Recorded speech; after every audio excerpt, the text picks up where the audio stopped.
I would argue that, like, if I think certain people are just attracted to who they are attracted to. So why would God create someone in his image who goes directly against his codex that he created? I didn't expect you to look at me right there. All right. No. Well, I'll just say, I mean, briefly, I think it's, again, I think you have to, the people that I know who are SSA, same sex attraction, the ones who have decided to live a life of celibacy, devoted fully to Christ, they have claimed this level of their own personal flourishing that is just beyond imagination. Like, I've talked to some of these people, I've read a lot of their testimonies. And so I don't think ultimately that it, excuses the pain, because we know different scholars who are incredible New Testament scholars who, based off the experience of a close loved one becoming gay or being born gay, they have changed their very interpretation of Scripture.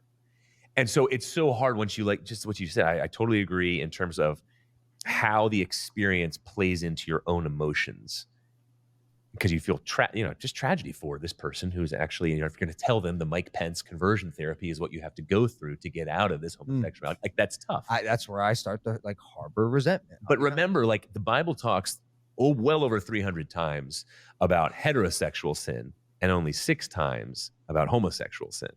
And so Christians want to put homosexuality on this crazy pedestal, and I think it's just because they find a level of disgust in it, which is really sad. I mean, all sin there's a form level of disgust that they would say. Shame. Shame, exactly. But for us as heterosexuals, we got to look at it as we have way more sin to wrestle with in many ways. I don't want to make this like a whataboutism thing, Right. I'm asking specifically. He's going to go another direction. Ask him. And I know the direction he's going. All right. See, when you listen to yourself talk the way you did, I think there's a presupposition you've got, which is God created me the way I was born. And the Bible contradicts that. Meaning by that, I was not born with a desire to forgive.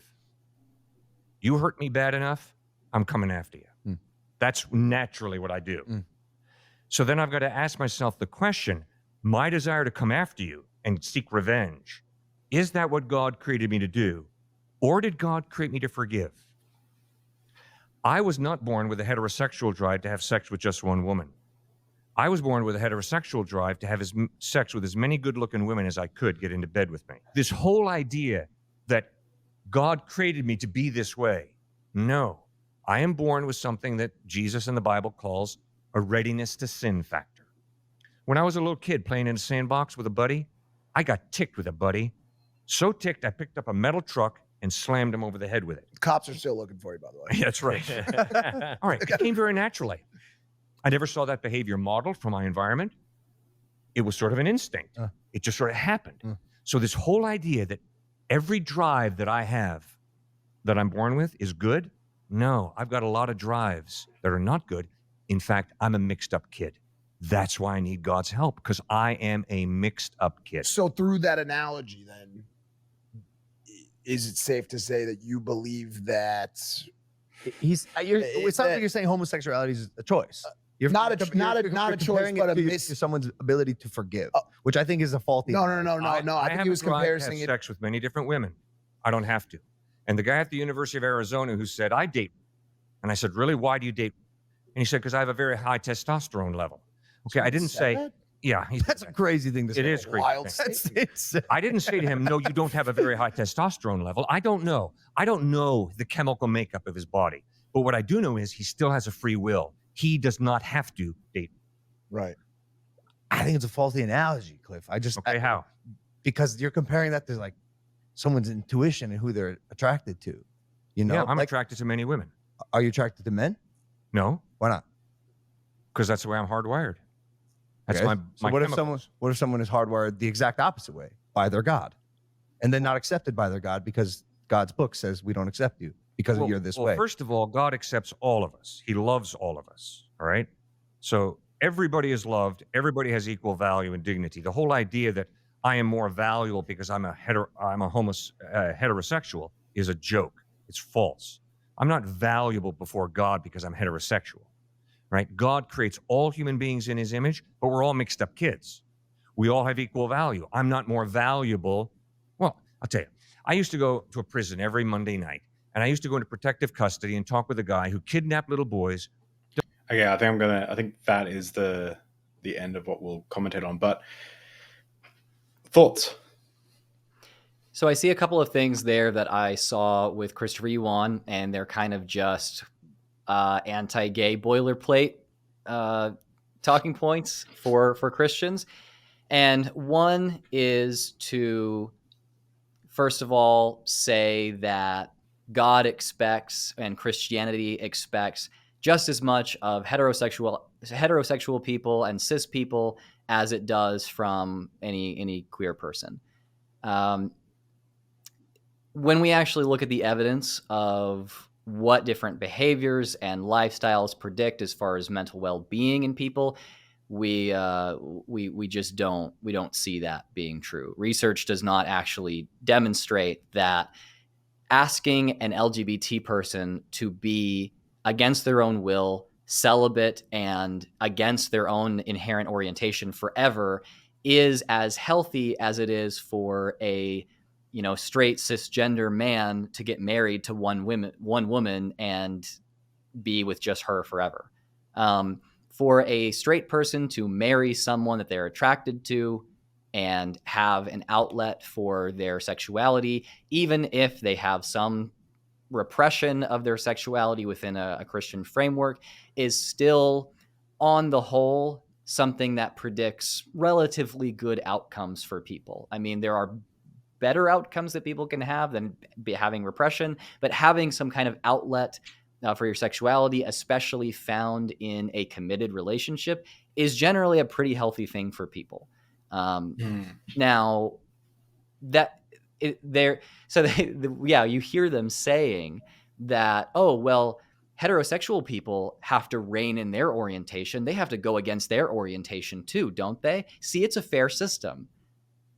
But at the end of the day, heterosexual people are given a method by which to deal with their errant desires, according to Christianity, that actually predicts like relatively good outcomes for them health-wise. LGBT people don't get anything. They can't have a single thought without shaming it. There's no context in which they can be accepted by themselves or by their congregation. Sure, you can say, oh, God still accepts you even if you're gay. You don't accept yourself. Your congregation does not accept you. You're still shamed by yourself and others for that. It doesn't matter what God, a silent God, says. It matters what you're actually hearing from your self-talk and from your community. So no, it's not fair. Another thing is that you see in there, he compares homosexuality and the desire to be with someone, presumably be with them in a healthy way, in a let's just say like a committed monogamous marriage with someone of the same sex. He compares that to the drive that he had as a child to pick up a truck and assault his friend with it, to commit violence. How are they in it? How are they comparable?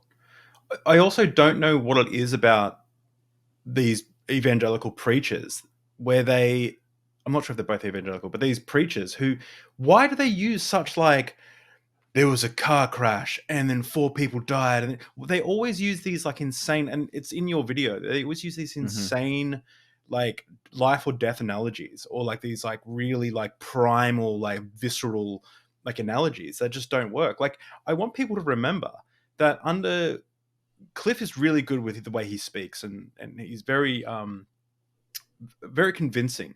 But I just want people to remember that, say if 17-year-old Sarah, who's only ever been attracted to women, sees that, her options are only to never experience an expression of romantic love, never to experience a companion, never to experience like being able to buy flowers for someone they're romantically interested in. Like never. It's like absolutely never the case, unless they miraculously become straight, or God does that. And we've seen it time and time and time and time and time again, that that it doesn't work like that. There may be, Yeah. I'm sure there may be some like fringe cases where someone goes through such a traumatic experience that their sexuality could possibly change. I don't know. I don't know everyone's situation, but for the most Or that part, someone's sexuality is just more complicated than they thought. They might have thought they were gay, and it's like, oh well, actually, I'm attracted sometimes, just yeah, sometimes, to yeah. people that are of a different sex, and I happen to find one, so my sexual orientation must have changed.